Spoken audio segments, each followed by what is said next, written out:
You're now listening to All Hog Sports, covering all Arkansas Razorback sports, such as football, basketball, baseball, and much more. Now, here's your host for today's show, Sam Stimpson.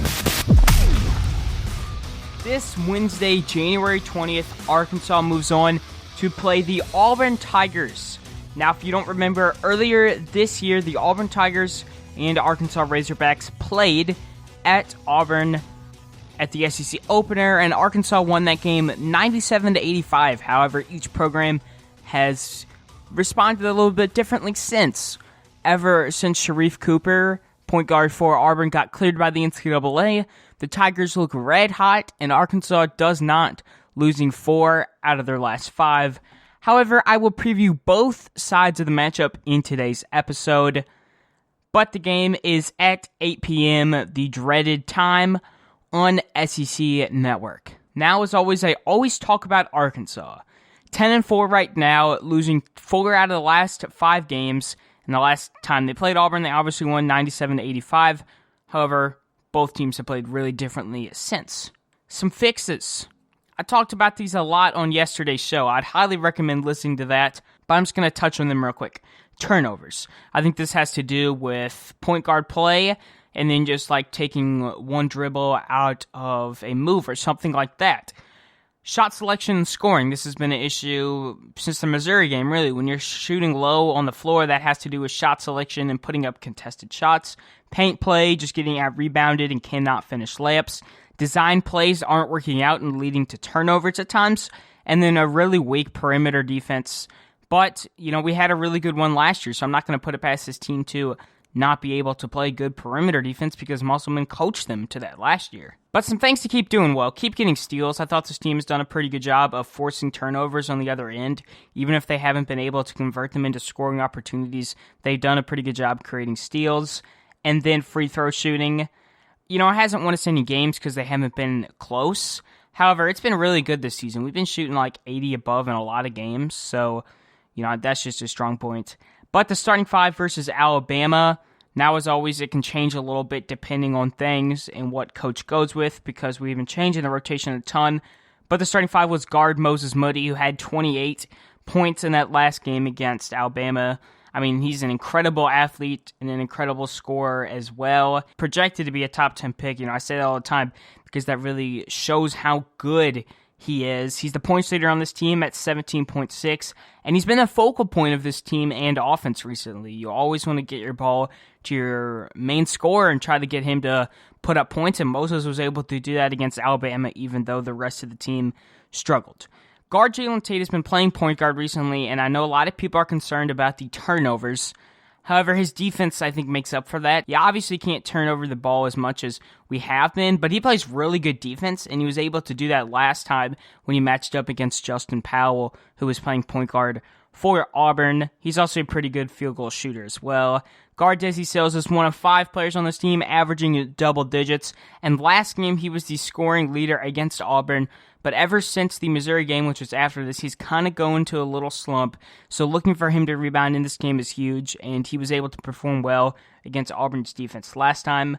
Forward Jalen Williams is playing really physical on the board. The freshman has impressed me a ton. And then forward Justin Smith, he is back. He's the rebound leader on this team at 6.5 rebounds per game. He's really good at crashing the board, and he's also really good at getting dunks. And when you're at home, sure, you have a limited capacity, but getting dunks can get the whole team electrified, get the stadium loud to some capacity. So, that's always important. And he was hurt last game against Auburn in the first half. Now, off the bench, we have guard JT Note, who had 21 off the bench last matchup. Really good, just been able to come off the bench and spark some offense in the team. 15 points per game.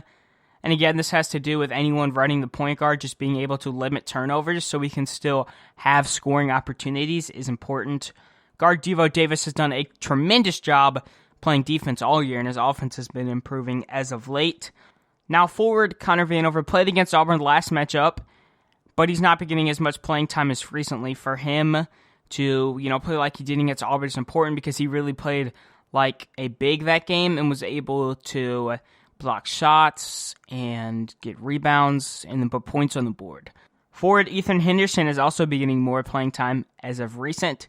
And then forward Vance Jackson is a really good scorer, and his defense has been improving against Tennessee and Georgia. Now, this is an Arkansas team that hasn't performed well as of recently, and they're looking to rebound and turn things around. I think that's the most important part about this game. Now, Auburn is 8-6, 2-4 in conference play, with 2 of their wins being the last 2 games against Kentucky and Georgia.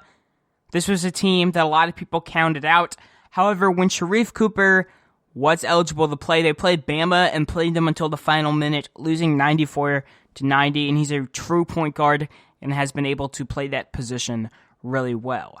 The Auburn starting 5 against Kentucky was guard Jamal Johnson. Last game against Arkansas, he played extremely well off the bench. He had 21 points and was their points leader, 5 of 7 from 3. He was one of their electric shooters that day. Now, Sharife Cooper is going to be making his 4th start since he was cleared by the NCAA. 21.7 points per game, very impressive number, and he was the team leader in points per game as of now. 4 rebounds per game as well, and 9.7 assists per game. That number sticks out to me well. He really runs that point guard position extremely well. He's being mocked to the NBA, and this is, what NBA scouts look for, a true point guard that knows how to share the ball around and create scoring opportunities for its team, and then also create offense himself. Sharife Cooper is probably one of the best point guards in the NCAA right now. He shares the ball around, he's extremely smart with his passes, also averaging 2 steals per game. Now, this is a guy that Arkansas has to limit.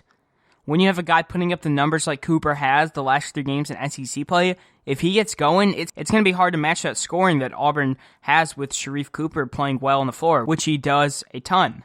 Having Devo Davis and Jalen Tate guard well against Cooper is, I think, the most important part. Now, forward JT Thor had 2 blocks last game against Arkansas. He's a really good defender, and he can also create scoring opportunities. Allen Flanigan has been really good for Auburn, especially in conference play as well. 14.3 points per game. He is 49.3% from the floor. Really good 3-ball as well, and he's also a great rebounder. He played really well against Kentucky, was the leading scorer at 21. The Little Rock native has been doing really good for the Tigers. Last game he played against Arkansas, he had 5 turnovers. Arkansas needs to be able to force Auburn's guards to turn over the ball like they did in the last matchup to win. Now, forward Jalen Williams for Auburn. Arkansas has a forward Jalen Williams, and so does Auburn. Williams leads Auburn in blocks and steals, and he does an incredible job on defense, but he also had 5 turnovers last game against Arkansas. You want to be able to force Auburn's best players to make turnovers, and Arkansas has done that pretty well the last few games, even though we've struggled offensively and, from the floor and letting teams shoot really well against us. Now, guard Justin Powell has not played as of recently. It's unclear if he's going to be able to play when I'm recording this on Monday, but on my Twitter, @AllHogSportsPod, I'll have an update there if he's going to be able to play. He's the rebounds per game leader at 6.1, and I'm really interested to see how he plays with Cooper, because when Cooper was out, he was running that point guard position, and when he played Arkansas, he ran that point guard position, and was 1 from 8 from the floor.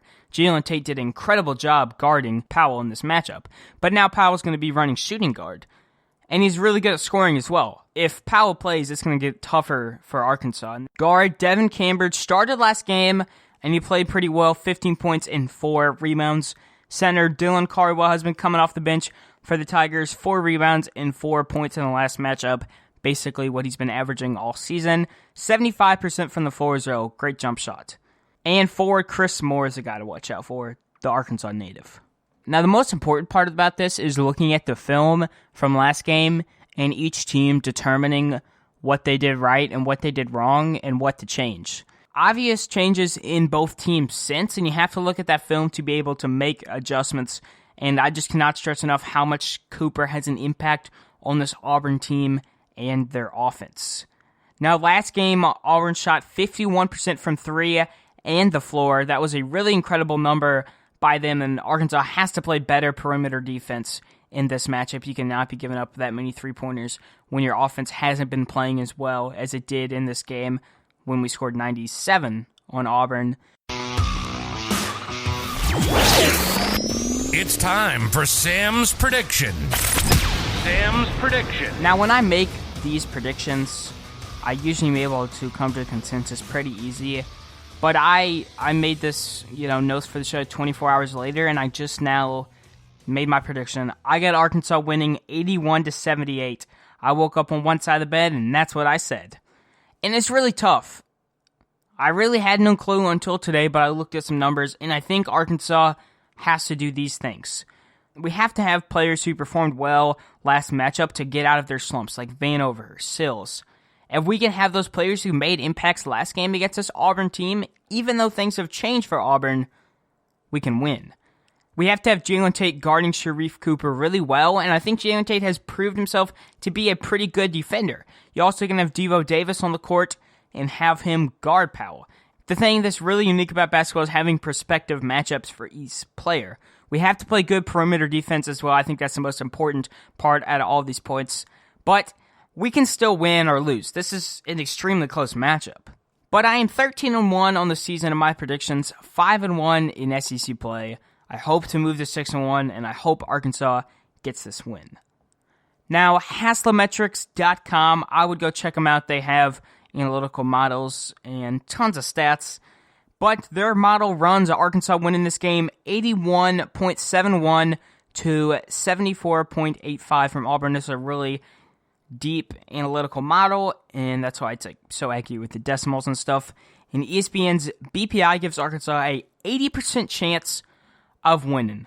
I'm looking forward to this matchup, and it's very important for Arkansas to win this game and move on. Tomorrow, I will be back with a 2020 football season recap, so you can listen to that before we get the Auburn game in. But on Friday, I will have a recap of this game and then a preview of the next one at Vanderbilt. You can find all ways to listen in all my social medias at allhogsports.com. And as always, we'll pig. That's all for today's episode of All Hog Sports with Sam Stimpson. Make sure to stay tuned for the next episode covering all Arkansas Razorback sports. If you enjoyed today's episode, please subscribe and leave a 5-star review on Apple Podcasts. Follow us on social media too. On Twitter and Instagram at All Hog Sports Pod. Like on Facebook at All Hog Sports and Arkansas Razorbacks Podcast. And on YouTube at that same name. Thanks for tuning in to today's episode. Go Hogs!